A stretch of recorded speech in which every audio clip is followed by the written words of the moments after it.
سلام، وقت بخیر. به کانال باریستا 021 خوش اومدید. من کمال طاهریان هستم، باریستا. امروز میخوام طرز تهیه لاته آرت به شما آموزش بدم. خب دوستان، قبل از شروع کار میخوام این نکته به شما بگم. اگر در کافه کار میکنید و باریستا هستید و یا اینکه دوست دارید یک قهوه مناسب درست کنید، حتما این چند نکته رو که میگم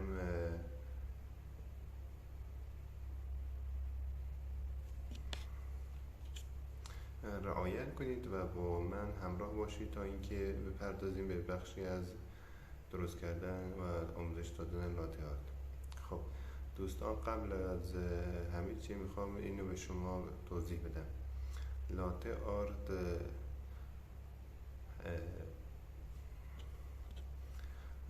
آرت خب باید اول از همه چی یک اسپرسو مناسب برای خودتون تعیین کنید، یعنی اسپرسو آرابیکا یا روبوستا. کسانی که آرابیکا قهوه دوست دارن یا استفاده میکنن، یعنی تلخی بیشتری رو دوست دارن. حالا آرابیکا چی هست؟ آرابیکا سه نوع داره: نوع وسط میدیوم، نوع سفید وایت و نوع دارک همون سیاه یعنی سوخته هست.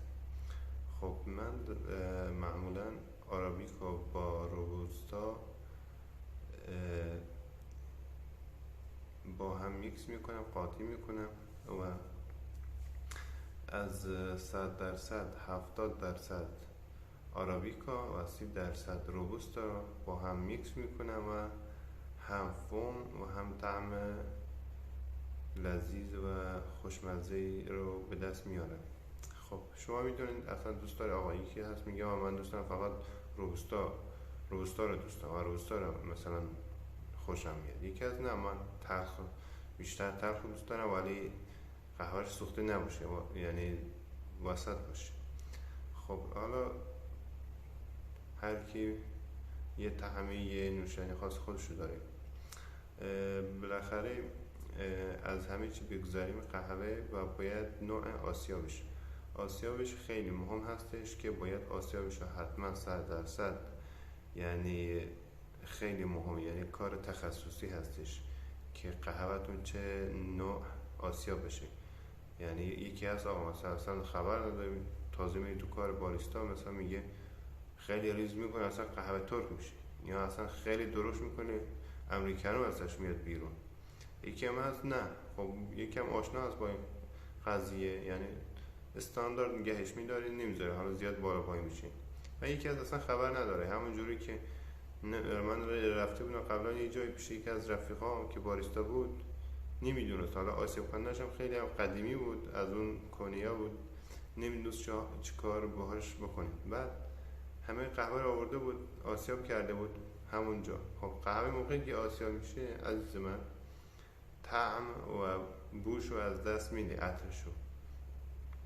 موقعی که اوردر داری یا میخوای استفاده کنی، همون موقع باید آسیابش کنی با درجه و استاندارد خودش، بعدا استفاده کنی. نه اینکه قبل از یه روز 2 روز قهوه رو بیاری آسیاب کنی، بعد تو یه جا نگهش داره، بعد طعمش بره، بعد نمیدونم عطرش بره، مزهش بره، بعد بیاری تست کنی نه فوم داره نه کافئین داره، همه چیز ازش داره. خب اون قهوه مطمئن باش که اصلا یعنی به دردی نمیخوره. خب بس یک قهوه تو باید اول از همه چی انتخاب کنی که چه قهوه‌ای. حالا قهوه زیاد این که قهوه چه قهوه، یعنی معمولا قهوه من اسپرسو آرابیکا استفاده میکنم، ولی آرابیکا حالا چند نوعش داره، گفتم میگه وایت، میدیوم و دارک. من معمولا از میدیوم و با روبوستا معمولا قاطی میکنم، 100% 70% آرابیکا، 30% روبوستا. بعد آسیاب هم که گفتم دیگه، آسیاب هم خودتون باید با این کار آشنا بشید، باهاش کار کنید، ترجمه کنید و تا درجه که میخواید از استاد کارتون، از حالا نمیدونم بپرسید که چه درجه باید باشه اسپرسو. خب اسپرسو اگه زیاد درشت باشه امریکانو میشه، زیاد ریز باشه قهوه ترک ازش میاد بیرون. بعد بریم سراغ دستگاه اسپرسو. دستگاه اسپرسو این نکته اینجا بهتون میگم بچه‌ها، قبل از اینکه بریم سراغ فومگیری و اینا، هر شب قبل از یعنی بعد از اتمام کار باید دستگاهتون رو خالی کنید. یعنی آبشو چجوری؟ مثلا خاموش کردی، هواشو میگیری، اون دوتا بویلر هست، هواشو باز میکنی تا آخر تموم میشه. یعنی البته دستگاه الان خودشون اتوماتیک هستن، یعنی هواشو خودشون اگه هم خالی نکنی یعنی خودشون صبح خالی میشه، ولی من ترجیح میدم که خودتون موقع اتمام کار این دستگاه رو خالی کنید، چون اینطور به دستگاه یا زیاد فشار نمیاد و از صبح هم که من مثلا میرم سر کار تجربه میکنم، تجربه که به دست آوردم، تستی که انجام دادم، هوای زیادی و فشار زیادی یعنی برای من ایجاد شده است. خب دوستان، قبل از اینکه بریم سراغ شیر خیلی مهم است، بخش فومگیری. چه شیر رو استفاده کنید؟ من تو الان موقع آرت اونجا هم یه ویدیو ضبط کردم، در ویدیوم دارم توضیح میدم. شیر باید حتما شیرتون 3% چربی باشه. یکی هست میاد، من تو عراق که کار میکردم اربیل یا این کرکوک میگفتن نه من شیر 100% استفاده میکنم. یه رفیق داشتم باریستا، رفته بود دوره تو اربیل، حالا زیادم نمیدونست، گفتم آقا 100% نمیشه، 3% هستش. بعد بعضی ها هستن هر شیری که بهشون میدم میگه با این آرد درست کن، با این آرد درست کردن نمیشه. حالا باید شیرتون مخصوص باشه از شیری که استفاده میکنید برای آرد مخصوص هست. حالا بعدا یه ویدیو برای اونم درست میکنم میذارم، حتما ببینید. خب برای کاپوچینو یا لاته آرت، کاپوچینو با لاته آرت که همتون میدونید که با هم قضیهش فرق. کاپوچینو فوم بیشتری داره ولی لاته آرت بیشتر داغ و حرارتش بیشتره و که نقشی که روی قهوه که درست میکنید اونم بستگی به مهارتتون داره که هر کی در حد خودش. خب دوستان، در درجه حرارت لاته آرت من معمولا بین 60 تا 65 درجه یعنی در نظر دارم. اگر زیاد بشه یعنی شیرتون میسوزه، یعنی فومی ندارید، فلت وایت در واقع درست میکنید. اما کمتر از 60 باشه، 50 45 اینو مطمئن باشید که مشتری این نوشیدنی رو پس میده، یعنی دوباره برمیگردیم به شما میگه نوشیدنی من سرد هستش، من اینو چیکار کنم؟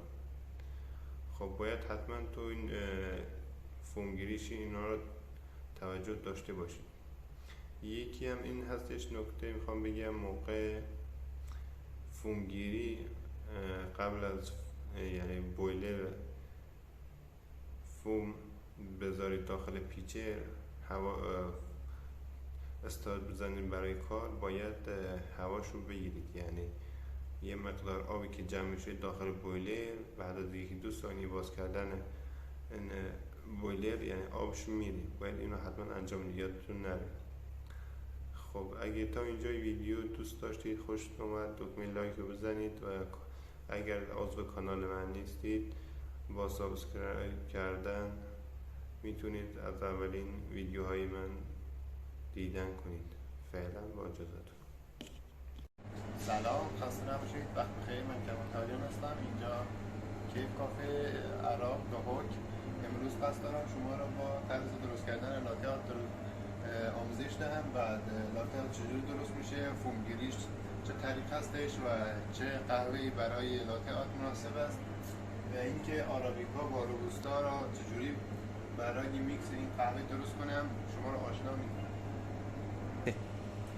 خب دوستان، همونطور که در این زمینه کسانی که باریستا از در کافه کار میکنن اطلاع دارن، برای لاته آرت اکثرا من از دبل شات استفاده میکنم، ولی حالا میتونید از تک شات هم استفاده کنید، مثلا سینگل، یا اینکه چجوری بگم، یعنی من الان خودم برای لاته آرت از دبل شات استفاده میکنم، ولی بعضی ها هستن از تک شات استفاده میکنن. حالا بستگی به نوع قهوه داره، بستگی به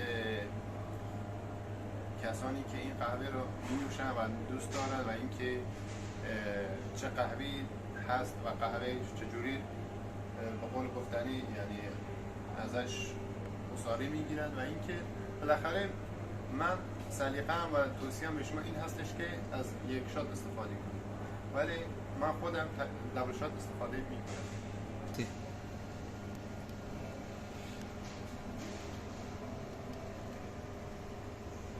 خب دوستان، برای اینکه تمپر که چه وزنی رو این پورتافیلتر بیاد و اینکه پورتافیلتر چند گرم هستش، برای تک شات 7 گرم تا 9 گرم، و اینکه برای پورتافیلتر باید 13.5 کیلو بهش یعنی فشار و بیاریم.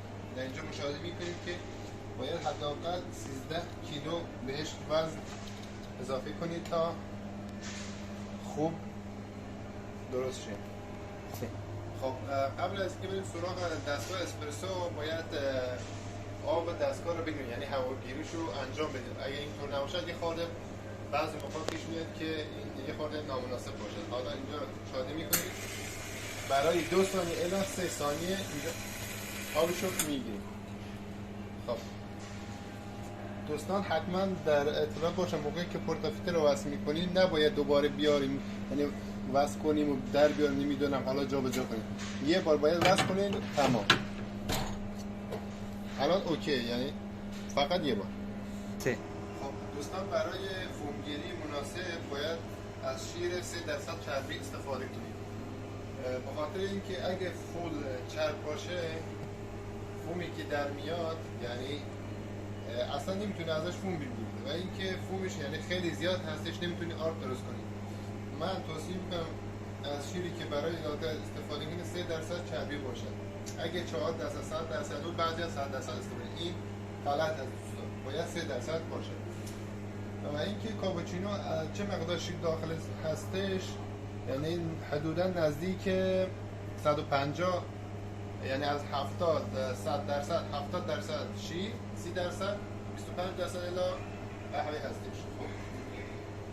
150 میلی شیر میریزیم داخل پیچرمون.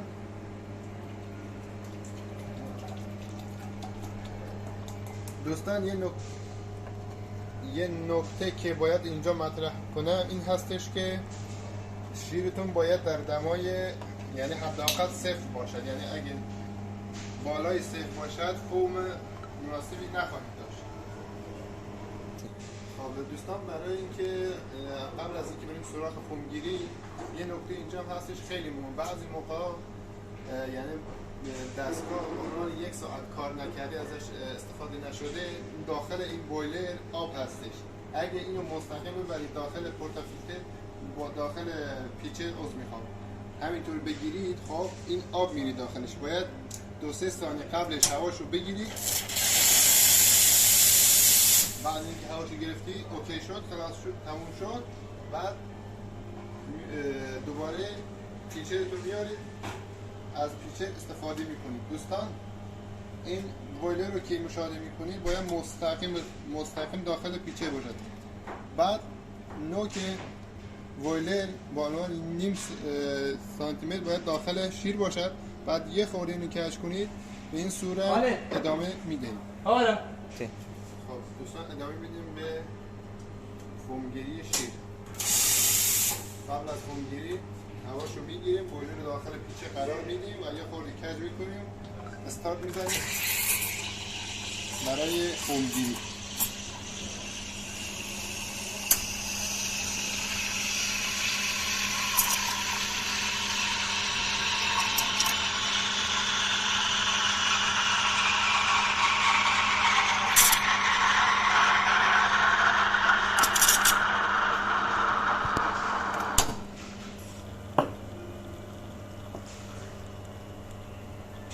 دوستان قبل از اینکه شروع کنیم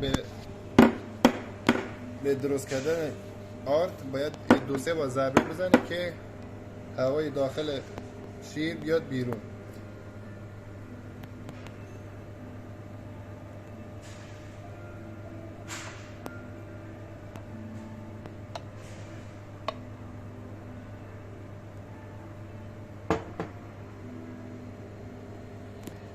ده.